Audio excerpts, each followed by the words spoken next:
मेरे जीजो, मुझे आपके साथ अक्लमंदों के होठों के बारे में बात करने दे। वो इल्म फैलाएंगे। जेम्स साल 15 साथ में है, लेकिन मैं आपको इस आयत का इख्तिताम बताता हूँ। दानाओं के लब इल्म फैलाते हैं, पर अहमकों के दिल ऐसे नहीं है। इनको कभी सच्ची समझ नहीं आएगी। तो हम अहमक की बात सुनने क्यों बैठेंगे? वो शख्स एक हकीकी तब्दीली का मोहताज है, एक हकीकी तब्दीली। और अक्सर हम सोचते हैं कि ये शख्स एक सच्चा और ईमानदार आदमी है, लेकिन अब वो अच्छा और ईमानदार आदमी नहीं है। सिर्फ वो जो अक्लमंद है, इनके होठ है जो इल्म फैलाते हैं, लेकिन अहमकों के दिल सिर्फ आपको दिखाएगा कि वो वाकई क्या है। खुदा से दुआ करें ताकि आप एक अक्लमंद इंसान बन सके। मेरे जीजो, खुदा पर ईमान रखें और बरकत पाए। अब इस गवाही को देखें और मैं वापस आऊंगा। आपको क्या हुआ था?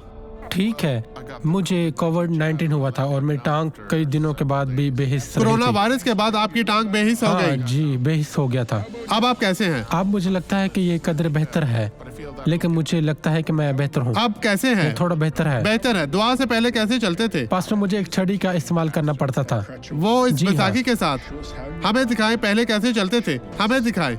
मुझे इस बैसाखी को पकड़ना पड़ता था। आप सहारा लेना जी पड़ता हाँ। था। मैं ऐसा चलता अब इसे था। कंधे पर रखे। आपका नाम क्या है? इसहाक। इजाक। अब यीशु के नाम में आगे बढ़े। इब्रानी में इजाक का मतलब है जी। जो हंसता है। अब इसे अपने कंधे पे रखे भाइयों, इसे ठीक से चलने दे, वो चल सकता है। हालेलुया, खुदा तेरा शुक्र हो। इजाक, खुदा के बेटे जाएं।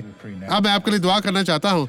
खुदा से मांगे कि वो आपको देगा। दरवाजा खटखटाएं और वो आपके लिए खोलेगा। खुदावंद आपको बरकत दे। मैं हर बदी को आपकी जिंदगी से निकालता हूँ यीशु मसीह नासरी के नाम में, और आप कहें खुदावंद तेरा शुक्र हो।